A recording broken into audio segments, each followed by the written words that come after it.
बहुत कम शब्दों में उन्होंने बहुत अच्छी बात बोली, मैं वो आपको बताना चाहता हूँ। उन्होंने उस समय ये कहा था कि जो हमने 5 साल यहाँ सिखाया है, मतलब जिनवाणी की बात सिखाई है, ये जिनवाणी की बात जब तक तुम्हारे हृदय में जिंदा है तब तक मैं जिंदा हूँ, और जिस दिन ये जिनवाणी की बात मर गई तो समझ लेना मैं मर जाऊँगा।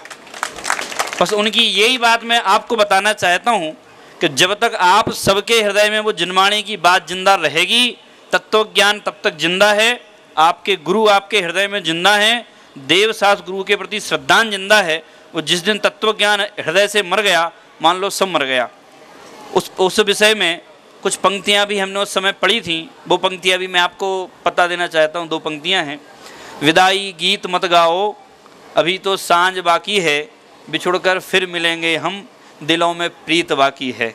सुखद कहो या दुखद कहो, ये कैसी बेला आई है, प्रियजन अब हमसे बिछड़ेंगे, कटु संदेशा लाई है। मतलब कटु संदेशा तो आया है कि प्रियजन बिछड़ेंगे, लेकिन फिर भी हमारे मिलने की आपस में आस है, इसलिए वो काम करना चाहिए। हमने दादा की उसी बात को ध्यान में रख कर के तत्व प्रचार की बात को, जब से हम स्मारक से निकले थे 15 वर्ष से, बहुत सारी परिस्थितियाँ थीं, और एक मंत्र जो दादा ने हमें दिया था वो भी आपको मैं दे देना चाहता हूँ। उन्होंने कहा था कि अभी तक तो 5 साल तक तुम वज्र की दीवार में बंद थे, तुम खुले थे, फिर भी तुम्हें कोई छू नहीं सकता था क्योंकि हम सब बैठे थे यहाँ। अब तुम्हें खुले मैदान में जाना है, और जो हमने तुम्हें सिखाया है उसका यथा योग्य कहाँ कैसा प्रयोग करना है, ये प्रयोग सही होगा तो तुम आगे बढ़ जाओगे, और अगर गलत प्रयोग हो गया तो गिर जाओगे। अब प्रयोग तुम्हें करना है, समाज के बीच में जाना तुम्हें है, निर्णय तुम्हें करना है। तो ऐसा निर्णय करना कि तुम व्यवस्थित भी हो और जिनवाणी की प्रचार प्रसार बढ़े, ताकि आत्मकल्याण में व्यक्ति बने। बस मैं ये आप सबसे भी यही कहना चाहता हूँ। अभी तक तो आप यहाँ इस संस्था की वज्र की दीवार में कैद थे, आपको कोई छू नहीं सकता था। आप कुछ करके आते थे, सब संस्था की जिम्मेदारी थी। आप अच्छा करते तो भी संस्था की, और बुरा करते तो भी संस्था की थी। लेकिन अब ऐसा नहीं होगा। अब आप खुले मैदान में जा रहे हो, तलवार आपके हाथ में है, 2 धार की तलवार है। सही चलाओगे तो कर्म कटेंगे, दुख कटेंगे, और गलत चल गई तो अपना स्वयं का गर्दन कट जाएगी। सभी का सहयोग है, यही प्रेरणा है। उसी संबंध में हमने आगे बढ़ के जब हम स्मारक से निकले तो हमने तत्व प्रचार की गतिविधि को कंटिन्यू रखा। जो प्रवचन क्लासेस हैं वो क्लासेस भी हमने ली। 2 मिनट में अपनी बात ख़त्म करता हूँ मैं। हमने इंदौर में जो है यंगस्टर जो हैं ख़ास तौर से, उनकी हमने क्लासेस चला रखी हैं लगभग 8 साल से। 8 वर्ष से हम यंग की, उसका नाम ही हमने रखा है यंग जैन प्रोफेशनल, उसका नाम रखा है, जिसमें लगभग 500-600 विद्यार्थी रजिस्टर्ड हैं और 250 से 250-300 कंटिन्यूस में आते हैं। जो क्लास हम सैटरडे और संडे को साधना नगर और स्वाध्याय भवन जो साउथ तुकोगंज में हैं वहाँ हम लगाते हैं। सब डॉक्टर, इंजीनियर, इंडस्ट्रियलिस्ट हैं, सब समझदार लोग हैं, और काफ़ी उसका अच्छा रिस्पॉन्स है। मैं आपको टेक्निक केवल एक बताना चाहता हूँ कि जब उनके माता पिता उनसे कहते थे कि स्वाध्याय में जाना है तो वो नहीं जाते थे, और जब हमने उनसे कहा कि तुम्हारा माइंड फ्रेश कैसे होगा, क्या आर्ट ऑफ लिविंग कैसे होगी, इसमें आओ, तो वो आ गए। बात तो हमें वही बतानी थी, बात हमने वही भगवान आत्मा की बात बताई, बात दूसरी नहीं बताई, बस एक बुलाने का तरीका था। तो आपको भी यही है कि जो जैसे जुड़ सके उसको वैसे जोड़ो, बात अपने को यही बतानी है। वो क्लास बहुत सफलतापूर्वक चल रही है। हम विदेश में क्लासेस लेते हैं इंटरनेट के माध्यम से, लगभग 200-250 रजिस्टर्ड वहाँ भी विद्यार्थी हैं। अलग अलग टाइम पे सैटरडे संडे के हिसाब से वहाँ चलती है। हिंदी और इंग्लिश में क्लासेस लेते हैं। हमने बहुत सारे ऐप्स बनाए हैं। 6 ढाला जो आपने सुनी होगी, तो 6 ढाला का ऐप है। आप गूगल प्ले स्टोर पे जैन 6 ढाला जैसी डालेंगे तो अलग अलग ढाल की एक ढाल और 6 ढाल की एक ढाल आप उससे जैसी डाउनलोड करेंगे तो विदिन 10 सेकंड में आपकी डाउनलोड हो जाएगी। हमने द्रव्य संग्रह की सीडी बनाई है, जिसमें मूल द्रव्य संग्रह की वीडियो बुक है। ये जो मूल अपने नेमिचंद आचार्य की है, ये वीडियो बुक बनाई। मोक्षमार्ग प्रकाशक की ऑडियो बुक है। ये पूरा मोक्षमार्ग प्रकाशक पढ़ना नहीं है, पूरा मोक्षमार्ग प्रकाशक सुन सकते हैं आप। ये उसके बाद हमने जो बहुत बड़ी चीज़ बनाई थी, ये समय सार वीडियो, मतलब एक एक गाथा, 415 गाथाओं का एक एक का चित्र बनाया हमने। 415 गाथाएं बनी हैं, लगभग बनने में 250 वर्ष लगे थे, और सारी पिक्चर को बना करके हमने आदरणीय हुकुमचंद जी भारत से वेरीफाई कराया। 8 दिन 10 दिन उनके साथ रह करके तब जा कर के हमने इसको 2012 में इसको हमने सफलतापूर्वक निकाला था। अभी इसी श्रृंखला में हम समय सार के ऐप पर iOS एप्पल का ऐप और गूगल का ऐप भी हम तैयार कर रहे हैं, जिसका काम हमने प्रारंभ कर दिया है, जिसमें आदरणीय भाई साहब अपने प्रेमचंद जी बजाज, इनका भी काफ़ी अनुमोदना और सहयोग है, और उन्होंने कहा है कि आप ऐसे काम करो तत्व प्रचार के, और बहुत सबको इसकी आवश्यकता है। एक जैन पीस मंत्र बनाया है, आप गूगल प्ले स्टोर पर डालेंगे। एक जैन प्रवेशिका बनाई है, जिसको भी उसकी लिंक चाहिए हो तो मेरे से ले ले, मोबाइल पर उसको दे दूंगा। धर्मेंद्र जी भाई साहब के पास भी सारी लिंक्स हैं, आप जैसे डाउनलोड करेंगे सभी ऐप उपयोगी हैं, सभी जगह देश विदेश में वो ऐप्स देखे जा रहे हैं। ये तत्व प्रचार की नई टेक्नोलॉजी के माध्यम है, और भी बहुत सारे काम हम कर रहे हैं, समय समय पर आपके सामने आते रहेंगे। आप भी अपनी सामर्थ्य बुद्धिपूर्वक तत्व का प्रचार करें। अब बिना भूमिका के आमंत्रित कर रहा हूँ माननीय श्री परमात्म प्रकाश जी भारेल साहब को, पधारें। गरिमा में मंच एवं भद्र सभा मंडप, सभी यहाँ विराजमान सभी भावी सिद्धों को प्रणाम करता हुआ अपनी बात प्रारंभ करता हूँ। अपने आस पड़ोस के आंगन में बच्चों को खेलता देखकर यह हसरत तो सबके मन में पैदा होती है कि एक दिन मेरे आंगन में भी कोई बच्चा खेले। परंतु इस जिनवाणी माता के प्रांगण में अध्ययनरत बच्चों को देखकर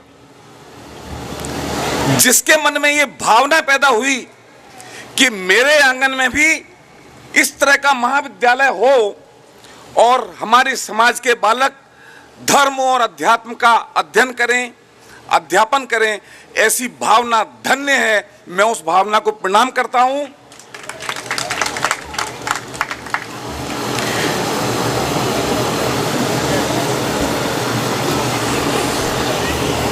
ऐसी भावना मन में पैदा होने के लिए बाहर में कोई बहुत बड़ा साम्राज्य हो, बहुत बड़ा वैभव हो, उसकी आवश्यकता नहीं है।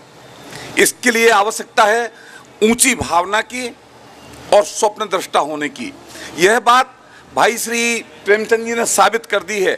जिस दिन उन्होंने ये सपना देखा था उस दिन उनके पास साधन नहीं थे, परंतु उन्होंने इतना विशाल सपना देखा कि वे क्षमतावान बन गए। लोग कहते हैं कि अगर हमारा सबका अनुभव है कि अगर हम ऊंचाई पर जाते हैं तो हमें हमारे दृष्टि का दायरा बढ़ जाता है, हम बहुत बड़े क्षेत्र को देख सकते हैं। अगर हम इस बात को उलट दें कि अगर हमें ऊंचाई पर पहुंचना है, हमें ऊंचा उठना है, तो क्या करना होगा? होता यह है कि जब हम ऊंचाई पर जाते हैं तो हमारी दृष्टि का दायरा विशाल हो जाता है। इस बात को हम उलट दें और हम ये सोचें कि हमें ऊंचाई पर पहुंचना है तो क्या करना होगा, तो उसका एक ही उपाय है कि हम अपने दृष्टि के दायरे को विशाल करता चलें, हम अपने आप ऊपर उठ जाएंगे। और यह काम भाई साहब प्रेमचंद जी ने करके दिखा दिया है। जब वे कुछ नहीं थे, उन्होंने एक विशाल सपना देखा, तो उस सपने के बल पर वे इतने विशाल हो गए कि आज ये वट वृक्ष खड़ा कर दिया। ये महाविद्यालय सिर्फ इस बिल्डिंग का नाम नहीं, ये महाविद्यालय उस पूरी समर्पित टीम का नाम है। भाई रतन जी, धर्मेंद्र जी, सौरभ जी, निलय जी, और अगर किसी का नाम मैं भूल रहा हूं तो ये लोग अपने क्षेत्र के विचक्षण लोग हैं। किसी संस्थान को चलाना, किसी संस्था को चलाना साधारण काम नहीं है। अगर ये सफलतापूर्वक किसी संस्था का संचालन कर रहे हैं, अगर उसी योग्यता का उपयोग जगत के दूसरे क्षेत्रों में करते तो वो किन बुलंदियों पर होते जिन्हें जगत में उपलब्धि कहा जा सकता है, उसकी आप कल्पना कर सकते हैं। अपने उन प्रयत्नों का, उस समय का उपयोग इस संस्था के संचालन के लिए कर रहे हैं। वे सचमुच कहा जाए तो वे तपस्वी लोग हैं और हमें आज उनकी इस तपस्या का अनुमोदन करना चाहिए, अनुमोदना करनी चाहिए, उन्हें साधुवाद देना चाहिए। मैं उन सभी के प्रति कृतज्ञ हूँ। जैसा कि आज दीक्षांत समारोह का अवसर है, बड़ी दुविधा की चीज है। महाविद्यालय में जब बालक आते हैं तो वह क्षण भी एक उदासी का क्षण होता है। वे अपने घर की, अपनी माता की ममतामय छत्र छाया छोड़कर यहाँ आते हैं, तब भी वे उदास होते हैं। और 5 साल बाद जब वे जा रहे हैं तो फिर एक बार ये उदासी का क्षण कि हम सचमुच बात तो उदासी की है, परंतु ये अवसर रोने का नहीं है। जैसा कि अभी सौरभ जी ने बताया, दादा कहते हैं कि अभी तक तो आप 5 साल तक अत्यंत संरक्षित वातावरण में थे, किसी बात की कोई चिंता नहीं थी। हमें अपने जीवन की आवश्यकताएं समय पर सहज ही उपलब्ध थीं। हमारा काम एकमात्र था साधना, अध्ययन करना। परंतु अब जब हम खुले आसमान में जा रहे हैं, यहाँ तो हमने अभी पुरस्कार बांटे, पुरस्कार लिए, कोई फर्स्ट आया, कोई सेकंड आया, कोई थर्ड आया, परंतु अब आप जीवन में जिस भी कार्य क्षेत्र में जाएंगे वहाँ पर आप 2 नंबर नहीं होंगे, आप नंबर 1 पर ही होंगे। क्यों? क्योंकि आप तीर्थंकर और गंधर्वों की गादी पर बैठकर मुमुक्षु जनों को आत्म कल्याण का उपदेश देंगे, आत्मा के स्वरूप की चर्चा करेंगे, तो वहां पर आपका स्थान नंबर 1 ही होगा। परंतु भाई, ये काम जितना आनंद का है, चुनौतियां भी कब नहीं है। कदम कदम पर चुनौती का सामना करना पड़ेगा। मैं एक मूल मंत्र देना चाहता हूं, आत्म कल्याण और तत्व प्रचार एक चीज है और सामाजिकता दूसरी चीज। हम आत्म कल्याण का और तत्व प्रचार का कार्य तो करें, परंतु ऐसी कोई बात नहीं होनी चाहिए कि हमारी बात से समाज में कोई विग्रह का बीज डल जावे। ये धरसेन महाविद्यालय है, आचार्य धरसेन के नाम पर है। धरसेन किस बात के लिए प्रसिद्ध हैं? उन्होंने अपने शिष्यों को बुलाया, उन्हें मंत्र दिया कि इस मंत्र की साधना करके लाओ। अगर इस मंत्र की आप सफलतापूर्वक साधना करेंगे तो 2 देवियां प्रकट होंगी, सर्वांग सुंदर। और अगर कुछ ऐसा ना हो, कुछ गलत हो, तो मेरे पास दौड़कर मत चले आना, अपनी गलती स्वयं सुधारना। उन्होंने मंत्र की साधना की। इस चावलों की खुशबू आ रही है, मुझे उससे एलर्जी है, तो मेरा गला सूखता। मंत्रों की साधना की, देवियां तो प्रकट हुई, पर एक लंगड़ी थी और दूसरी काली थी। तो उन्होंने कहा कि ये तो गुरुदेव ने कहा था सर्वांग सुंदर देवियां आएंगी, परंतु ये तो ऐसा हुआ है, हम क्या करें, चलो गुरुदेव के पास चलते हैं। फिर उन्हें ध्यान आया कि गुरुदेव ने कहा था कि मेरे पास दौड़े मत चले आना।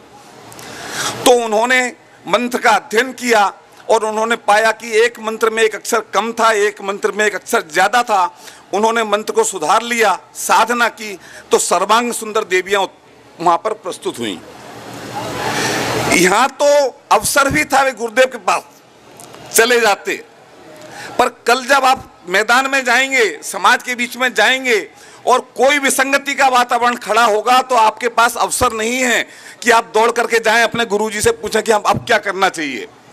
उस समय पर क्या उचित है और क्या अनुचित है, इस बात का निर्णय हमें स्वयं करना है।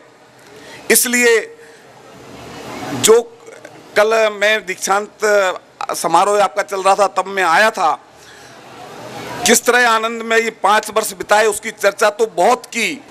तो हमारे व्यक्तित्व में एक सहज ही गंभीरता दिखाई देगी, वो गंभीरता हमारे जीवन में आए, ऐसी ये हमारा जीवन अत्यंत, ये जो हम विद्यार्थी इस महाविद्यालय में आए हैं और विद्वान बन गए हैं, ये कोई ऐसा साधारण बात नहीं है। जैसे कि भाड़ में चने सिकते हैं, उसमें से एकाध चना छिटक कर बाहर आ जाता है और बच जाता है। ऐसे ही जो 13 रत्न आज यहाँ से दीक्षांत लेकर के जा रहे हैं, वे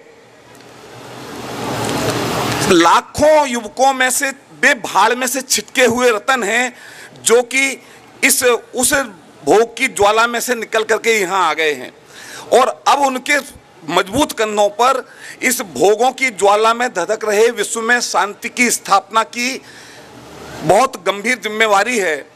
वे अपने जीवन में जाएं, अपने जीवन को शांतिपूर्ण बनाएं, इस समाज की शांति के लिए कार्य करें, आत्मा का कल्याण करें और जगत के जीवों के आत्म कल्याण में सहायक बने, ऐसी मेरी मंगल भावना है।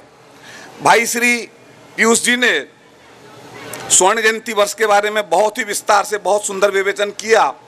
एक बात वे भूल गए, एक महत्वपूर्ण आयोजन इस स्वर्ण जयंती वर्ष में हमारे 50वें स्वर्ण जयंती प्रशिक्षण शिविर का आयोजन भी होने जा रहा है 15 मई से 1 जून तक बिरसा नगर में।